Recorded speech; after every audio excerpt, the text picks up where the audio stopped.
Test में Swift को 5 stars मिले हैं और ये टेस्ट JNCAP द्वारा किया गया है जापानीज मार्केट में मिलने वाली स्विफ्ट के लिए। इस क्रैश टेस्ट में स्विफ्ट को 3 स्टार्स मिले हैं और ये टेस्ट किया गया है यूरो NCAP द्वारा यूरोपियन मार्केट में मिलने वाली स्विफ्ट के लिए। और इस क्रैश टेस्ट में स्विफ्ट को सिर्फ 0 स्टार्स मिले हैं और ये किया गया है लैटिन NCAP द्वारा उस स्विफ्ट का जो इंडिया में बनी है। ये बात किसी से छुपी नहीं है कि मारुति इंडियन कंज्यूमर्स को अपने प्रोडक्ट्स डिग्रेड करके बेचती है, पर ऐसा नहीं है कि वो हमेशा से ही इंडियंस को हल्की और अनसेफ गाड़ियां बेच रही है, बल्कि ट्रांजिशन हर नई जनरेशन के साथ हुआ है डिग्रेडेशन का। जैसे कि अगर हम इनकी स्विफ्ट को ले लें तो इस कार का फर्स्ट जनरेशन का वेट लगभग 1000 किलो का था, जो कि अपनी थर्ड जनरेशन के अंदर घटकर सिर्फ 875 किलो का रह गया है। जबकि नई कार पुरानी वाली गाड़ी से काफी ज्यादा बड़ी है और ऐसा सिर्फ स्विफ्ट के साथ ही नहीं है, इनकी हर कार बहुत ज्यादा बड़ी हो गई है वक्त के साथ और बहुत ही ज्यादा हल्की हो गई है। तो ये वीडियो बहुत ही ज़्यादा इंटरेस्टिंग होने वाली है, इसलिए इस वीडियो को लास्ट तक देखना कि कैसे मारुति इंडियन मार्केट पर अपनी डोमिनेंस के चलते अपनी कार्स की हर साल क्वालिटी और सेफ्टी कम करती जा रही है। क्यों मारुति को अपनी कार्स का वेट कम करने के लिए अपने इंजन में ज़्यादा से ज़्यादा प्लास्टिक के पार्ट्स का यूज़ करना पड़ रहा है।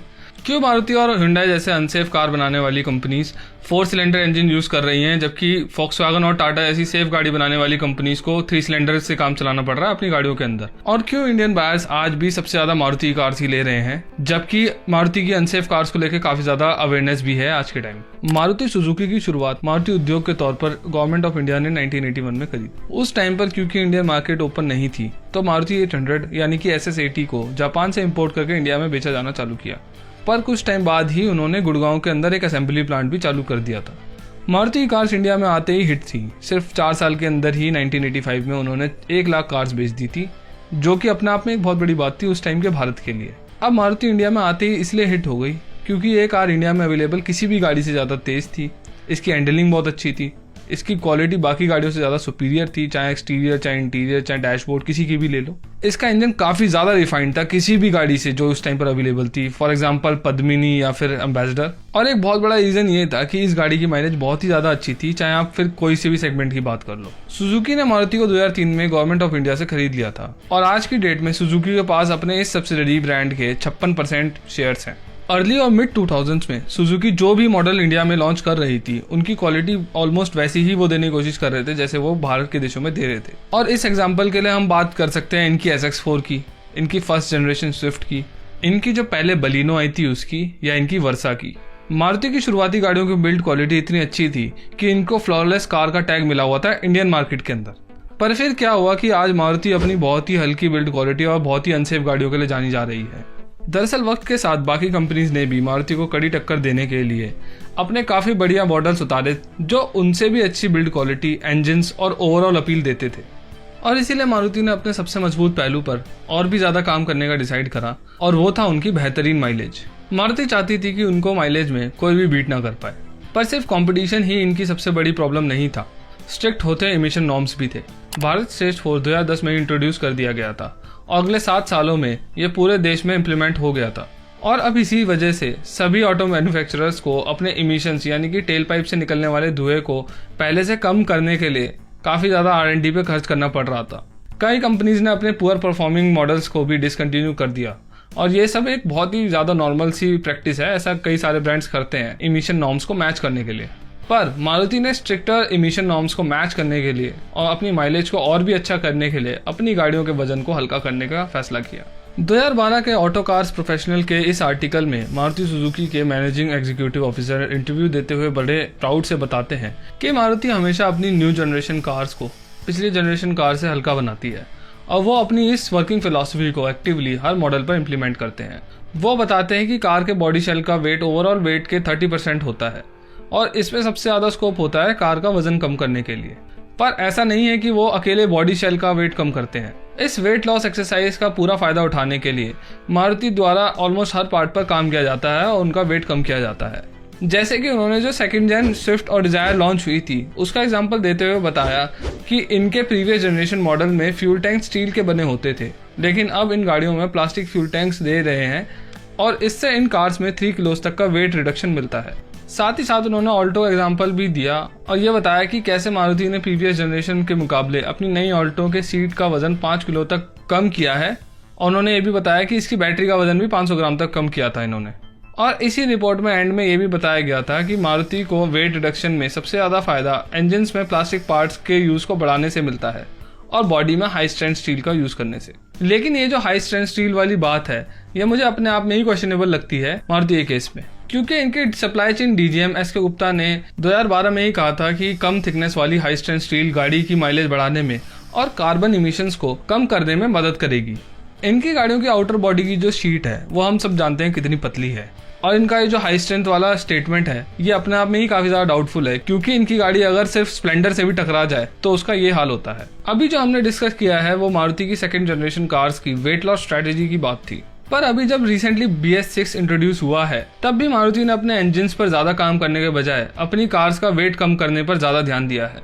2021 में ऑटोकार प्रोफेशनल्स को मारुति के CTO ने इंटरव्यू देते हुए बताया कि वो नए BS6 को मैच करने के लिए अपने हार्टेक प्लेटफॉर्म के 5th इटरेशन के जरिए अपनी गाड़ियों के वेट को फिर से कम कर रहे हैं। उन्होंने बताया कि उनकी नई स्विफ्ट फर्स्ट जनरेशन के मुकाबले अब 125 किलो तक हल्की हो गई है, और उन्होंने अपनी सिलेरियो के बारे में बताया कि वो अब 25 किलो तक हल्की हो गई है, जबकि ये दोनों ही गाड़ियां पुरानी गाड़ियों के मुकाबले काफी ज्यादा बड़ी हो गई हैं। इस बार फिर से ये बोला कि उन्होंने पावर ट्रेन में प्लास्टिक के पार्ट्स को सिग्निफिकेंटली बढ़ा दिया है और इससे वेट में 30% और कॉस्ट में 45% तक की कमी आएगी, और आगे चल के वो CNG सिलेंडर का भी वेट 50% तक कम करेंगे कंपोजिट मटेरियल का इस्तेमाल करके। अभी जो मैंने आपको पूरी वेट लॉस की स्टोरी बताई है, इसका रिजल्ट मैं आपको स्विफ्ट के थ्रू समझाता हूँ। ये जो फर्स्ट जनरेशन स्विफ्ट है इसका वेट 1000 किलोग्राम तक है। ये जो सेकंड जनरेशन स्विफ्ट है इसका कर्व वेट 960 किलोग्राम है, और ये जो थर्ड जनरेशन स्विफ्ट है इसका कर्व वेट 875 kgs है।